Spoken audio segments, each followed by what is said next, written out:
বিশ্বনবীর গায়ে একবার একটা জুব্বা, কয়টা? এক ভিক্ষুক এসে বলে, নবী আমার জুব্বা নাই, আমার জুব্বা দেন। দয়ার নবী, মায়ের নবী নিজের জুব্বাটা খুলে দিয়ে ওই ভিক্ষুকের হাতে তুলে দিলেন। এখন নবীর গায়ে কোনো জুব্বা নাই। বিশ্বনবী এখন ঘর থেকে বেরোতে পারে না। সাহাবারা এসে ঘরে নক করে, বিশ্বনবী বেরোতে পারে না। আল্লাহ আয়াত নাজিল করলেন, ওয়াল্লাযীনা ইযা আনফাকু লাম ইউসরিফু ওয়া লাম ইয়াকতুরু ওয়া কানা বাইনা যালিকা কওয়ামা। মুমিন বান্দাদের গুণাবলী যখন দান করে কিপটামি করবে না, আবার অপচয়ও করবে না। এই আয়াত দিয়ে আল্লাহ বুঝাতে চাইলেন, নবীরে ধমক দিলেন, ও নবী, দুইটা জামা থাকলে একটা দিতেন, তিনটা থাকলে একটা দিতেন, একটা যখন ছিল এইটা দিলেন কেন? এখন নিজে পড়বেন কি? সুবহানাল্লাহ কইবেন না?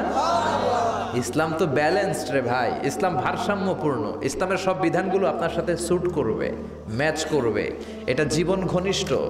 ইসলামে এমন কোনো বিধান দেয়া হয় নাই যেটা আপনার খারাপ লাগবে।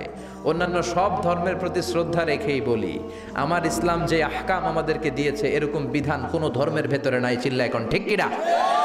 আবার আমাদের সেলফ ডিমান্ড, আমাদের ডিজায়ার, আমাদের চাহিদা, আমাদের মননশীলতাকেও ইসলাম গুরুত্ব দিয়েছে। বিশ্বনবী বললেন, ইদা জা আল আশা ওয়াল আশা মান ফাকদ্দিমুল আশা ক্বাবলা আল আশা। ইসলামে রাতের নামাজকে বলে এশা, রাতের নামাজকে কি বলে? আর রাতের খাবারকে বলে আশা, কি বলে? ইসলাম বলে এশা আর আশা দুইটা যদি একসাথে আসে, এশার নামাজ রাখো, আগে আশা খাইয়া লও। সুবহানাল্লাহ। এশারও আজান হচ্ছে, গরম গরম বিরিয়ানিও চলে আসছে, কি করবেন? আগে বিরিয়ানি খেয়ে নেবেন, আগে পেটটারে ঠান্ডা করবেন। তা না হলে বিরিয়ানির প্যাকেট রেখে দিয়ে যদি নামাজ পড়েন, নামাজের মধ্যে বিরিয়ানির চিন্তা আছে না নাই? সুবহানাল্লাহ কইবেন না? কি সুন্দর ইসলাম। ইদা জা আল আশা ওয়াল আশা ফাকদ্দিমুল আশা ক্বাবলা আল আশা। চিল্লায়ে পড়েন সুবহানাল্লাহ। এজন্য ইসলাম আছে যেখানে আমরা আছি, কোরআন আছে যেখানে আমরা আছি। কেউ কোরআনের ভুল ধরতে পারে নাই, কোরআনকে সংশোধন করা যায় নাই, কোরআনের শত্রুতা করে এর বিরুদ্ধে ষড়যন্ত্র করে কেউ সফল হতে পারে নাই। চিল্লা এখন ঠিক কিনা? এজন্য রব্বুল আলামিন বলেন, এমন কিতাব একটা দিলাম, এই কিতাব তেলাওয়াত করলে হৃদয়টারে ঠান্ডা করে দেয় কে? ঈমান বাড়িয়ে দেয় কে?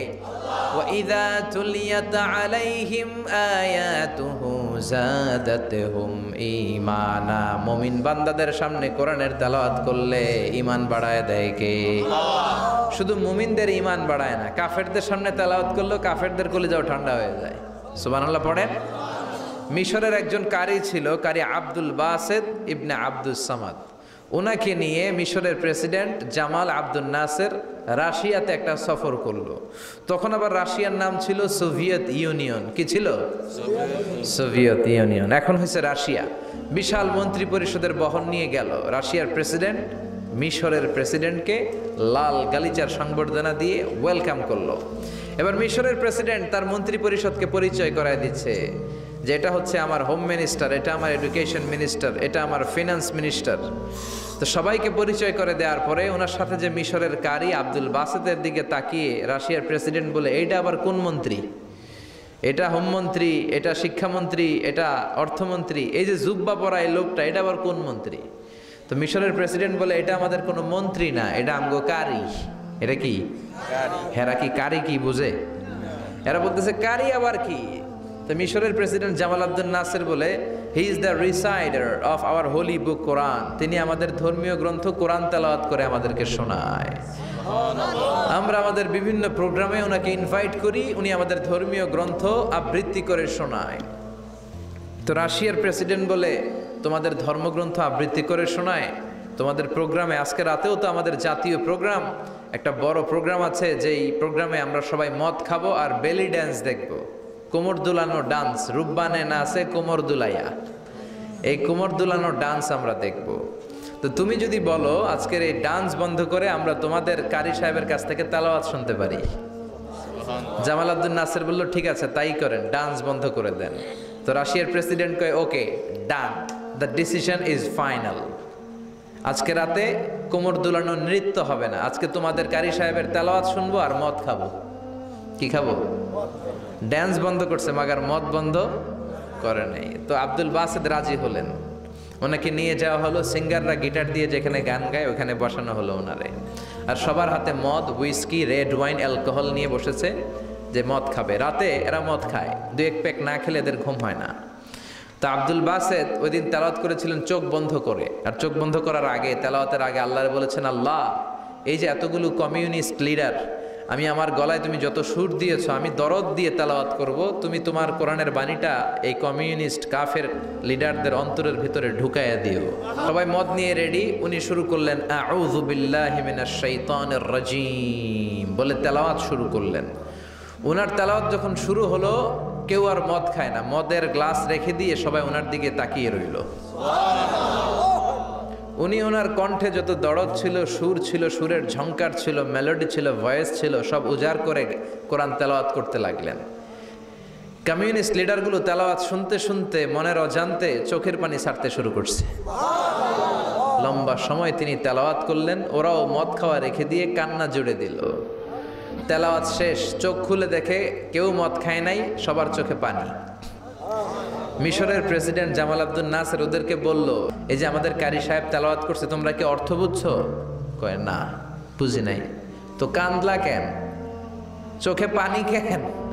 কমিউনিস্ট কাফের লিডাররা বলে, আমাদের জীবনে এত সুন্দর তেলাওয়াত, সুরেলা কণ্ঠ আমরা শুনি নাই।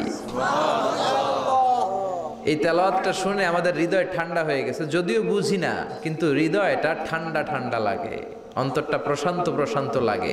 আমাদের অন্তরে অনেক জ্বালা, অনেক যন্ত্রণা, আমাদের অনেক দুঃখ আর কষ্ট, এগুলোকে ভুলে থাকার জন্য আমরা রাতে বেলি ড্যান্স দেখি আর মদ খাই। তবে এরকম কারি যদি আমাদের দেশে থাকতো, আমরা বেলি ড্যান্স না দেখে প্রতিদিন রাতে তেলাওয়াত শুনতাম। ওই কোরআন আজও আছে না নাই? কোরআন আজও আছে। ওই কোরআন থেকে দরদ দিয়ে তেলাওয়াত করতে পারলে কাফেরদের হৃদয়কেও ঠান্ডা করে দিবে কে? এই জন্য এই কিতাব এমন কিতাব, যেই কিতাবের ভুল খুঁজে বের করা যায় না। ভুল ধরতে আসলেই তার ভুলটাই আল্লাহ তার চোখের সামনে তুলে ধরে। চিল্লায় বলেন ঠিক কিনা? রব্বুল আলামিন বলেন, ওয়াকাদা রাব্বুকা আল্লা তা'বুদু ইল্লা ইয়্যাহু ওয়া বিল ওয়ালিদাইনি ইহসানা। আমি আল্লাহর প্রথম ফয়সালা হলো আল্লাহ তা'বুদু ইল্লা ইয়্যাহ। এই জমিনে কারো ইবাদত করা যাবে না একজনের ছাড়া, তিনি কে? কারো জিকির করা যাবে না একজনের ছাড়া, তিনি কে? কাউকে সেজদা দেয়া যাবে না একজনকে ছাড়া, তিনি কে? এখন আপনি যদি মসজিদেও সেজদা দেন, মাজারেও সেজদা দেন, তাহলে কি আপনি আল্লাহর বান্দা হতে পারলেন নাকি? মাজারে সেজদা দেয়া যাবে না, সেজদা দিতে হবে মসজিদে। সেজদা পাওয়ার অধিকারী একজন। এজন্য আল্লাহ বলেন, ওয়াসজুদ ওয়াক্তারিব, সেজদা দাও, আমার নিকটবর্তী হও। বান্দা যখন সেজদা দেয়, বান্দা আল্লাহর কাছে চলে যায়। দেখা যায় মসজিদের মধ্যে সেজদা পড়ে, কার্পেটের মধ্যে সেজদা পড়ে, জায়নামাজে পড়ে। আল্লাহ বলে, না, জায়নামাজে পড়ে নাই, আমি আল্লাহর কুদরতি পায়ের উপরে তোর সেজদাটা পড়েছে। এজন্য সেজদা দেওয়ার দরকার আছে না নাই? যারা সেজদা দেয় তাদের সাথে কোরআনের আইন বাস্তবায়নের দরকার আছে না নাই? এজন্য আল্লাহ বললেন, আমার ফয়সালা দুইটা। জোরে বলেন, কয়টা? 1 নম্বর ফয়সালা, আল্লাহ তা'বুদু ইল্লা ইয়্যা, এক আল্লাহ ছাড়া অন্য কারো ইবাদত করা যাবে না। আল্লাহ বললেন, জিন জাতি আর মানব জাতি, এই দুইটা জাতিকে আমি তৈরি করেছি শুধুমাত্র আমার ইবাদতের জন্য। কার কথা? ওমা খালাকাতুল জিন্না ওয়াল ইনসা ইল্লা লিয়াবুদুন। জিন জাতি এবং মানব জাতিকে আমি তৈরি করলাম আমার ইবাদতের জন্য। কার ইবাদত? ডাকবেন কারে? নাকি খাজা বাবারে? কেউ ফিরে না খালি হাতে, খাজারে তোর দরবারেতে, বলে না? ভুয়া কথা। দরবারে যে খালি হাতে ফিরে না, এটা একটা ভুয়া কথা। কত দরবার থেকে মানুষ খালি হাতে ফিরে। জামা নিয়ে গেছে, জামা হারায় গেছে। মোবাইল নিয়ে গেছে, মোবাইল চুরি হয়ে গেছে। জুতা নিয়ে গেছে, জুতা চোরে নিয়ে গেছে, এখন খালি হাতে খালি পায়ে ফিরে আসে। এরকম আছে না নাই? একটা দরবার থেকে কেউ কোনোদিন খালি হাতে ফিরে না। দরবারটা কার দরবার? কেউ ফিরে না খালি হাতে, আল্লাহরে তোর দরবারেতে। বলেন, কেউ ফিরে না। আমরা নামাজে আল্লাহরে বলি, আল্লাহ ইহদিনাস সিরাতাল মুস্তাকিম, আমাদেরকে আপনি সিরাতুল মুস্তাকিম দেন। বলি কি বলি না? আল্লাহ বলে, ওয়া আনি'বুদুনি হাযা সিরাতুম মুস্তাকিম, তোমরা আমি আল্লাহর ইবাদত করো, আমি আল্লাহর ইবাদত করাটাই হলো সিরাতুল মুস্তাকিম। সুবহানাল্লাহ। এবার আপনি দেখবেন, আপনি আপনি ইবাদত করেন কার? আপনার সেজদা যদি শুধু মসজিদে পড়ে তার মানে আপনি সিরাতুল মুস্তাকিমের উপর আছেন না নাই? কিন্তু যদি দেখেন কিছু সেজদা পড়ে মসজিদে, কিছু পড়ে মাজারে, তাইলে ভেজাল আছে না নাই? মাজার ব্যবসা বাংলাদেশে আছে না নাই? বেশি না কম? হক্কানি ওলিয়া ওলিয়াদের সাথে আমাদের কোনো দ্বন্দ্ব নাই, কিন্তু মাজারকে পুঁজি করে যারা ব্যবসা করে, ভণ্ডামি করে, এগুলোর সাথে ইসলামের কোনো সম্পর্ক নাই। এজন্য আল্লাহ বললেন, গোলাম সেজদা দিবা একজন রে, তিনি কে? এই পৃথিবীতে আল্লাহ যত নবী পাঠিয়েছেন, যত রাসূল পাঠিয়েছেন, সব রাসূলের দাওয়াত ছিল একটা। কয়টা? কোন নবীর সাথে আরেক নবীর কথার কোনো গরমিল ছিল নাকি? এক নবী বলছে আল্লাহর ইবাদত করো, আরেক নবী এসে বলছে কৃষ্ণের ইবাদত করো, এরকম হয়েছে? এক নবী বলে আল্লাহর ইবাদত করো, আরেক নবী বলে গৌতম বুদ্ধের ইবাদত করো, এরকম আছে নাকি?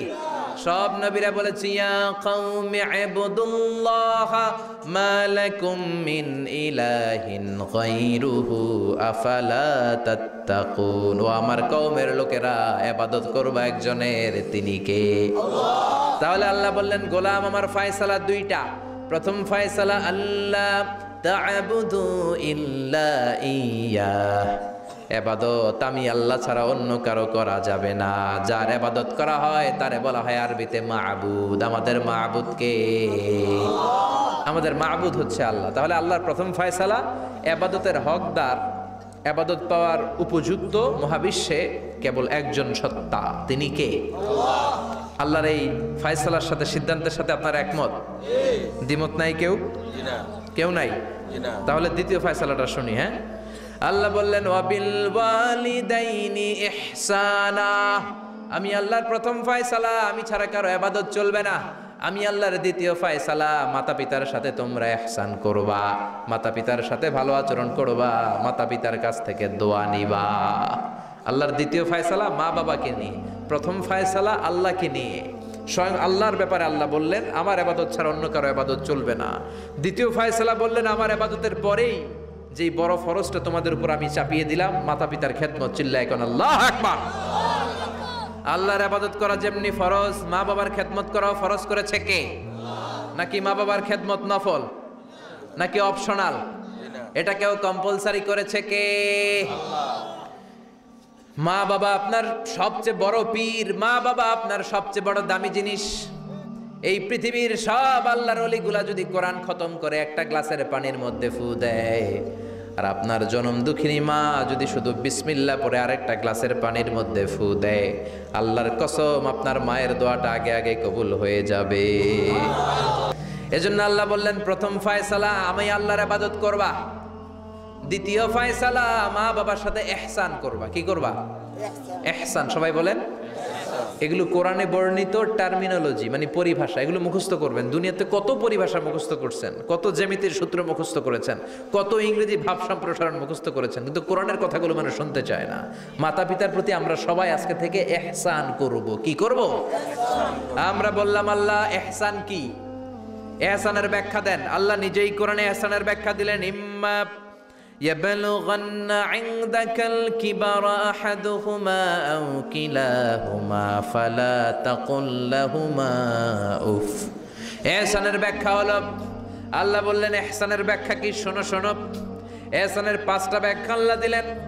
প্রথম ব্যাখ্যা হলো মা বাবা যখন বার্ধক্যে উপনীত হয়, মা বাবার বয়স যখন 60 হয় 70 হয়, তখন তাদের কোনো কর্মকাণ্ডের কারণে ছেলে মেয়ে হিসেবে নাক ছিটকানো যাবে না, শব্দটাও করা যাবে না। কার কথা? মা বাবা আমাদের অনেকেরই বয়স হয়ে গেছে 60-70, আছে না নাই? বিছানায় পড়া, তাদের কোনো কাজে, তাদের কোনো আচরণে নাক ছিটকানো যাবে? জোরে বলেন। আল্লাহ বলে খবরদার, নাক ছিটকানো তো দূরের কথা, কি যন্ত্রণা, এই কথাটাও বলা যাবে না। ঠিক কি না? এর কারণ আমরা যখন ছোট ছিলাম আমরা কম জ্বালাতন করি নাই। আমরা যখন ছোট ছিলাম কম কষ্ট মায়েরে দেই নাই। আপনার কত বছর আগের ঘটনা খেলা আছে? আপনার বয়স যখন 3, কি হয়েছিল? খেলা আছে তো? 3 বছরের কথা যদি আপনার খেলা না থাকে, আপনার বয়স যখন 2 ছিল কি জ্বালাতন করছেন মনে আছে? বয়স যখন ছিল 1 তখন তো আরো বেশি জ্বালাইছেন, তখন তো আমরা আরো বেশি জ্বালিয়েছি। ঠিক কি না? আল্লাহ বলেন তোমরাও কম জ্বালাও নাই, পেশাব পায়খানা করে ঘর ভরায় দিতা, শীতের রাতে বিছানা ঠান্ডা করে দিতা, ডান দিকে নিয়ে তোমার মা তোমার সাথে ঘুমালো, ডান দিকে পেশাব করে ভিজিয়ে দিয়েছো, তোমার মা তোমারে ঘর থেকে বের করে দেয় নাই। বাম দিকে আদর করে রেখেছে, বাম দিকে পেশাব করে ভিজিয়ে দিয়েছো, তারপরেও তোমার মা লাথি মেরে তোমারে ঘর থেকে বের করে দেয় নাই। শীতের রাতে তোমার মা তোমারে বুকে নিয়ে ঘুমালো, কনকনে মাঘ মাসের শীতের রাত, পেশাব করে মায়ের জামাটা ভিজিয়ে দিয়েছো। রাত ৩টার দিকে মা ওঠে জামাটা চেঞ্জ করে নতুন জামা পরে তোমারে কোলে নিয়ে ঘুমিয়েছে, তোমারে ঘর থেকে তাড়িয়ে দিয়েছে নাকি? জোরে বলেন না। মা তোমারে ঘর থেকে বের করে নাই, তাড়ায় দেয় নাই, এতিমখানায় ফেলে আসে নাই, রাস্তায় ফেলে আসে নাই। যেই মা বাবা তোমাদেরকে এত যত্ন করলো, এত আদর করলো, তাদের বার্ধক্যে কোনো কাজের কারণে নাক ছিটকাবা না, তাদেরকে তোমরা বৃদ্ধাশ্রমে দিয়ে আসবা না। কার কথা? মা কেঁদে কেঁদে বৃদ্ধাশ্রমে বালিশ ভিজায়। ছোটবেলা ওই মারে কত যন্ত্রণা দিলা, কষ্ট দিলা, আজকে মনে নাই? বউয়ের পাল্লায় পড়ে মাকে তুমি বৃদ্ধাশ্রমে দিয়ে আসছো। খবরদার, যারা মা বাবারে বৃদ্ধাশ্রমে দেয় তারা বয়সে পৌঁছলে, তারা বার্ধক্যে পৌঁছলে, তারা যখন মা বাবা হবে তাদের কপালে বৃদ্ধাশ্রম থাকবে না। ঠিক কিনা? যেই ডাকাত মা বাবারে বৃদ্ধাশ্রমে দিয়ে এসেছো, তোমার কপালে বৃদ্ধাশ্রম নাই। ভাঙ্গা থালা হাতে নিয়ে তুই ভিক্ষা করে খাবি, চিল্লা এখন, ঠিক কিনা? আল্লাহ বললেন খবরদার, আমি আল্লাহর দুইটা ফায়সালা, প্রথম ফায়সালা ইবাদত হবে একজনের, তিনি কে? আর ইহসান করবা মা বাবার সাথে। আমরা বললাম ইহসান কি? আল্লাহ বললেন মা বাবা যখন বার্ধক্যে পৌঁছে, খবরদার তাদের কোনো কাজে নাক ছিটকাবা না, বৃদ্ধাশ্রমে দিবা না, তাদের খেদমত করবা। তোমার জীবনটারে উজালা করে দিবে কে? জোরে বলেন না। আল্লাহ বললেন ইহসানের ২ নাম্বার ব্যাখ্যা, ওয়ালা তানহারহুমা ওয়া কুল লাহুমা কাওলান কারীমা। মা বাবারে ধমক দিও না। কি দিও না? অনেকে মা বাবারে ধমক দেয়, কি দেয় না? জোরে কোন? সবার সাথে ভালো আচরণ, ঘরে ঢুকলেই মারে বকা দেয়, গালি দেয়, আছে না নাই? বাবারে ডাকে বুড়া, মারে ডাকে বুড়ি, আছে না নাই? তুমি কেমন করে বাবারে বুড়া ডাকলা, মারে বুড়ি ডাকলা? তাদের এই বয়সটা তো এমনি এমনি হয় নাই। তোমারে লালন পালন করতে যেই তারা তাদের জীবন যৌবন হারিয়ে আজকে বুড়া বুড়ি, ঠিক কিনা? তোমাকে মানুষের মতো মানুষ করতে যে তারা তাদের জমি হারালো, তোমারে বিদেশ পাঠাতে যে তারা তাদের বিটে মাটি হারালো। খবরদার, ওইরকম দয়াময় মা বাবাকে ধমক দিও না। কার কথা? ওয়ালা তানহারহুমা। ৩ নাম্বার ব্যাখ্যা আল্লাহ বললেন ওয়া কুল লাহুমা কাওলান কারীমা। মা বাবার সাথে কোমল আচরণ করো, মোলায়েম ভাষায় কথা বলো, নরম ভাষায় কথা বলো। কি ভাষায়? নরম ভাষায়। অনেকে আছে দেখবেন সবার সাথে খুব মিষ্টি আলাপ, বন্ধু বান্ধবের সাথে ভালো আচরণ, বাজারে গেলে ভালো আচরণ, স্কুলে ভালো আচরণ, ঘরে ঢুকলেই মায়ের গালি দেয়, আছে না নাই? বাপের গালি দেয়, আছে না নাই? ফ্যান্সি ডিলের টাকার জন্য মারে লাথি মেরা ঘর থেকে বের করে দেয়, এরকম ডাকাত আছে না নাই? আল্লাহ বললেন খবরদার, যত ভদ্রতা তুমি জানো, যত নম্রতা জানো, যত কার্টিসি তুমি জানো, সব কার্টিসি তুমি তোমার মা বাবার জন্য খরচ করবা। এরপর আল্লাহ বললেন ওয়াখফিদ লাহুমা জানাহায যুল্লি মিনার রাহমাতি ওয়া কুর রাব্বিরহামহুমা কামা রাব্বায়ানি সাগীরা। তোমার যত ক্ষমতা আছে, সম্পদ আছে, মা বাবার জন্য বিলিয়ে দাও। বেতন পেলে টাকাটা আগে মায়ের হাতে দাও। বউরে তো দিবেনি, আগে কিছু মায়ের হাতে দিয়ে, ঠিক কিনা? গিফট দিলে আগে মায়ের গিফট দাও। বরকত দিয়ে দিবে কে? মার হাতে তুলে দাও, বরকত আছে না নাই? মায়ের হাতে আগে দিলে ওই বেতনের ভেতরে বরকত ঢুকায় দিবে কে?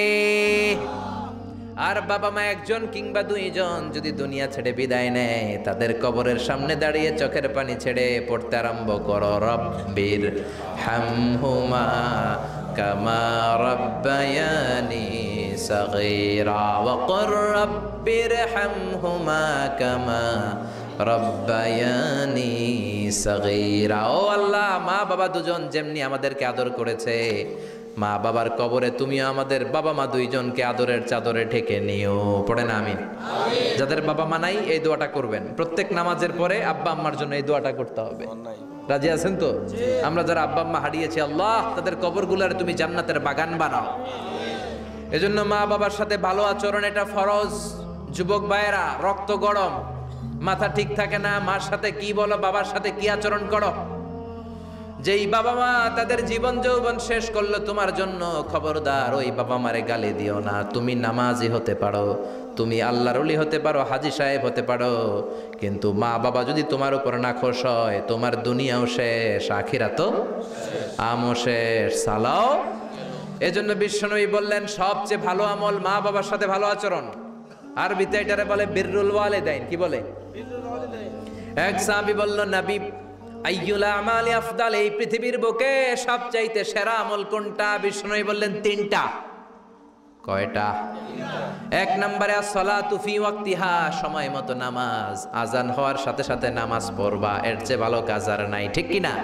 সালাতে কায়েম করো, সালাতে কায়েম করো, হবে সম্মানী তুমি, হবে জান্নাতি তুমি, হবে সম্মানী তুমি, হবে জান্নাতি তুমি, দিবে কাল হাসরে শীতল ছায়া আরশে আজিম, রব্বিয়াল আলা রব্বিয়াল আযীম। সুবহানাল্লাহ পড়েন। এক নাম্বার হলো আসসালাতু ফি ওয়াক্তিহা, সময় মতো নামাজ পড়া। দুই নম্বরে বিররুল ওয়ালিদাইন, মাতা পিতার খেদমত করা। তিন নম্বরে আল জিহাদু ফি সাবিলিল্লাহ, আল্লাহর রাস্তায় জিহাদ করা। আল্লাহর রাস্তায় জিহাদের দরকার আছে না নাই? আছে। এই তিনটা আমল সেরা। নামাজ যেমনি সেরা, মাতা পিতার সাথে ভালো আচরণ সেরা, জিহাদ করা সেরা। আরেক বর্ণনায় বিশ্বনবী বললেন মা বাবার খেদমত করা জিহাদের চেয়ে বেশি দামি। আল্লাহু আকবার। এক সাহাবী বললেন, ইয়া রাসূলুল্লাহ আস্তাযিনুকাল জিহাদ, আমি জিহাদে যাওয়ার অনুমতি চাই। বিশ্বনবী বললেন, বাবা মা কেউ বেঁচে আছে নাকি? সাহাবী বললেন, আছে। বিশ্বনবী বললেন, যাও ঘরে ফিরে যাও, ফাফিহিমা ফাজাহিদ, বাবা মার খেদমত করো। বাবা মার খেদমত করলে ঘরে বসেই জিহাদের সওয়াব পাবা। কি নেয়ামত! চিনি না আমরা, বুঝি না। যতদিন থাকে ততদিন বুঝি গেলে বুঝবো, কিন্তু ওই বুঝলে আর লাভ হবে না, ঠিক কি না? বটবৃক্ষের মতো আমাদেরকে ছায়া দিয়ে রাখে, আদর দিয়ে, সোহাগ দিয়ে, পরামর্শ দিয়ে, বিপদের সময় আগলে রাখে, ছাতার মতো মাথার মধ্যে, মাথার উপরে দাঁড়িয়ে থাকে। যার মা নাই সে বুঝে মা না থাকার কি জ্বালা। বন্ধু চলে গেলে বন্ধু পাওয়া যায়, বউ চলে গেলে বউ পাওয়া যায়, টাকা চলে গেলে টাকা পাওয়া যায়। জনম দুঃখিনী মা যদি দুনিয়া থেকে একবার বিদায় নেয়, ওই মারে আর পাওয়া যাবে নাকি? জোরে বলেন। এজন্য বিশ্বনবী বললেন, রেদার রাব্বি ফি রেদাল ওয়ালিদ ওয়া সাখাতুর রাব্বি ফি সাখাতিল ওয়ালিদ। বাবা মা খুশি তো আরশের মালিক খুশি, বাবা মা বেজার তো আরশের মালিক বেজার। এজন্য সব সময় বাবা মারে খুশি রাখার দরকার আছে রাডাই। বিশ্বনবী বলেন, জান্নাতে স্পেশাল দুইটা দরজা আছে, একটার নাম আব্বা, আরেকটার নাম আম্মা। একটা দরজার নাম আল আব, আরেকটার নাম আল উম। এই দুইটা দরজা আমাদের ঘরে আছে না নাই? বিশ্বনবী বলেন, হুমা জান্নাতুকা ওয়া নারুক, বাবা মাই তোমার জান্নাত, বাবা মাই তোমার জাহান্নাম। এখন বাবা মার সাথে কি আচরণ করবা এটা তোমার সিদ্ধান্ত। দ্য ডিসিশন ইজ ইয়ার্স, সিদ্ধান্ত তোমার। তুমি কি ভালো আচরণ করে জান্নাত কামাবা না জাহান্নামী হবা? চিল্লা এখন, ঠিক কি না? বাবা মা যদি মুশরিক হয়, বাবা মা যদি হিন্দু হয়, বাবা মা যদি কাফির হয়, তারপরেও বাবা মার সাথে ভালো আচরণের দরকার আছে না নাই? এই বাংলার জমিনে অনেক হিন্দু ফ্যামিলি থেকে হিন্দুর ছেলে মুফাসসিরে কোরআনের তাফসীর শুনে, মুফাসসিরের হাতে হাত রেখে কালিমা পড়ে মুসলমান হয়েছে, আছে না নাই? কিন্তু বাবা মা মুসলমান হয় নাই, আছে না নাই? তো ওই বাবা মার সাথে কি খারাপ আচরণ করা যাবে? হিন্দু হোক, ওইটা বাবা মা, ওই বাবা মার দোয়া লাগবে, আশীর্বাদ নিতে হবে। ওই বাবা মার দোয়া ছাড়া তুমি জীবনে কিচ্ছু করতে পারবা না, ঠিক কি না? বিশ্বনবীর শালীর নাম আসমা বিনতে আবি বকর। বুখারীর বর্ণনা, বিশ্বনবীর কাছে এসে বললেন, নবী গো, ইন্নী মুসলিমা, আমি মুসলমান, ওয়া উম্মি মুশরিকা, আমার মা হলো মুশরিকা, আফা আসলুহা, এখন আমি আমার মুশরিক মায়ের সাথে কি ভালো আচরণ করব নাকি? বিশ্বনবী বললেন, ও আসমা খবরদার, তোমার মা মুশরিক হোক কাফের হোক, সে তোমার মা, ঠিক কি না? সিলিহা, মা বাবার সাথে ভালো আচরণ করো। সাইয়েদনা ইব্রাহিম, মুসলিম বিশ্বের জাতির পিতা, উলুল আজমি মিনার রসুল, উনি গোটা বিশ্বের মুসলমানদের পিতা, কিন্তু উনার বাপ হচ্ছে কাফের মুশরিক। নাম কি? আজার। আজার ইমান আনে নাই, কালেমার দাওয়াত গ্রহণ করে নাই, তাই বলে সাইয়েদনা ইব্রাহিম বাবারে গালি দিছে নাকি? মন্দ কথা বলছে? ইয়া আবাতি লিমা তা'বুদু মা লা ইয়াসমা'ু ওয়া লা ইউবসিরু ওয়া লা ইউগনি আনকা শাইআ। বাবারে আদর দিয়ে, সোহাগ দিয়ে, সম্মান দিয়ে বলে, বাবা কেন এই মূর্তির পূজা করো? 10টা হাত এরকম বের করে রেখে, জিব্বা বের করে রাখে, সামনে মিষ্টি, রসমালাই, দুধমালাই, কত কিছু দিয়ে রাখে, কিচ্ছু খায় না। মূর্তির গায়ে একটা মাছি বসলো, মাছি তাড়াতে পারে না, ঠিক কি না? কেন এই মূর্তির পূজা করেন? যেই মূর্তি কানে শোনে না, চোখে দেখে না। বাবারে বুঝালেন, কিন্তু বাবারে গালি দেয় নাই। তার মানে বাবা যদি মুশরিক হয়, বাবা যদি কাফির হয়, বাবা যদি হিন্দু হয়, তারপরেও বাবার দোয়া নিতে হবে, ঠিক কি না? বাবা মা দোয়া করলেও কবুল, বদদোয়া করলেও। শুধু দোয়া করলে যদি কবুল হইতো তাইলে তেমন ঝামেলা ছিল না, দোয়া করে না তো কি হইছে? কিন্তু বদদোয়া করলেও তো কবুল। দোয়া করে না, যদি বদদোয়া করে মুসিবত আছে না নাই? বাবা মার ছেলে মেয়েদের দৃষ্টান্ত তরমুজ আর ছুরির মতো। বাবা মা হলো ছুরি, ছেলে মেয়ে তরমুজ। তরমুজ নিচে রেখে উপর থেকে ছুরি মারলে তরমুজ কেটে যায়, আবার ছুরি নিচে ধরে রেখে উপর থেকে তরমুজ ফেললেও তরমুজ কেটে যায়। উভয় অবস্থায় তরমুজের ক্ষতি হয়, ছুরির কিছু হয় নাকি?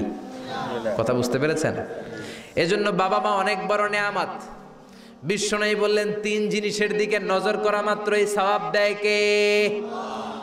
1 নম্বরে নাজার ইলাল মুসহাফ, কোরআনের দিকে তাকানো মাত্র সওয়াব। 2 নম্বরে নাজার ইলাল কাবা, কাবার দিকে তাকানো মাত্রই সওয়াব। 3 নম্বরে নাজার ইলা ওয়াজহিল ওয়ালিদাইন, মাতা পিতার চেহারার দিকে রহমতের নজরে তাকালে কবুল হজের সওয়াব দিবে কে?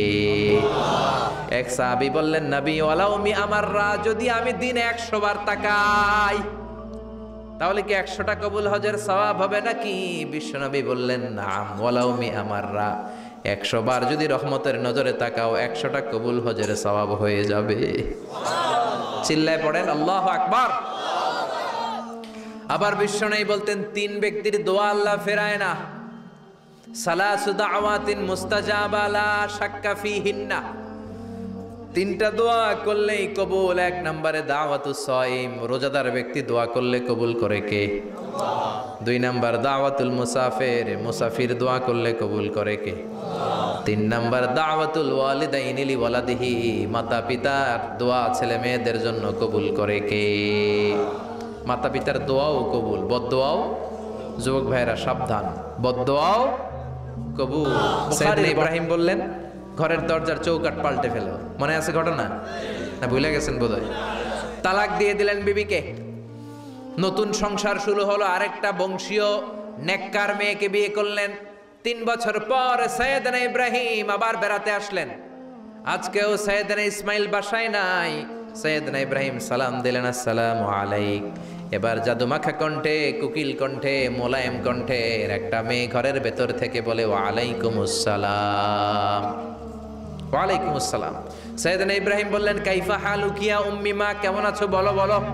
মেয়েটা বলে, আলহামদুলিল্লাহি আলা কুল্লি হাল, সব অবস্থায় আলহামদুলিল্লাহ। সুবহানাল্লাহ পড়ে। সংসার কেমন চলে? কয় খুব ভালো। খাওয়া দাওয়ার অবস্থা কি? কয় আরো ভালো। এবার মেয়েটা বলে, কে আপনি?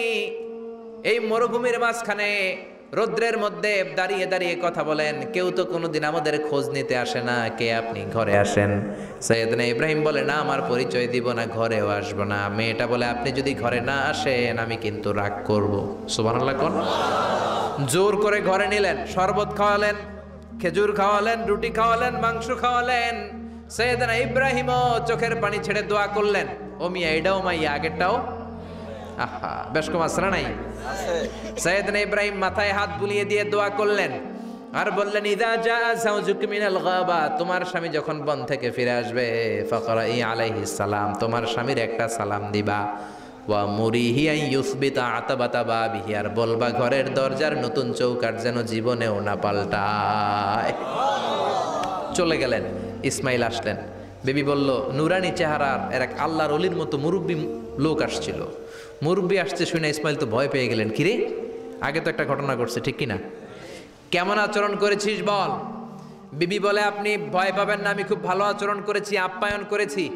তিনিও খুশি হয়ে আমার মাথায় হাত বুলিয়ে দোয়া করে দিয়েছেন আর বলেছেন, ঘরের দরজার নতুন চৌকাঠ যেন জীবনেও আপনি না পাল্টান। সুবহানাল্লাহ। সাইয়েদনা ইসমাইল বিবিকে জড়িয়ে ধরলেন। বিবিকে জড়িয়ে ধরে বললেন, ও বিবি, তুই তো পরীক্ষায় গোল্ডেন এ প্লাস। কি এ প্লাস? যেই মুরব্বী লোকটা এসেছিল সাধারণ কোনো মানুষ নয়, তোমার শ্বশুর আমার বাবা ইব্রাহিম খালিল। আমার বাবা যেই কথা বলে গিয়েছেন, যে ইঙ্গিত দিয়েছেন, এটা তো গ্রিন সিগন্যাল। আমার বাবা বলেছেন তোমার যেন কোনোদিন তালাক না দেই, তোমার যেন ছেড়ে না দেই। এই যে তোমার হাতটা দুনিয়ার বুকে ধরলাম, জান্নাতে যেন তোমার হাত ধরে এই দুজনে জান্নাতে ঢুকে যায়।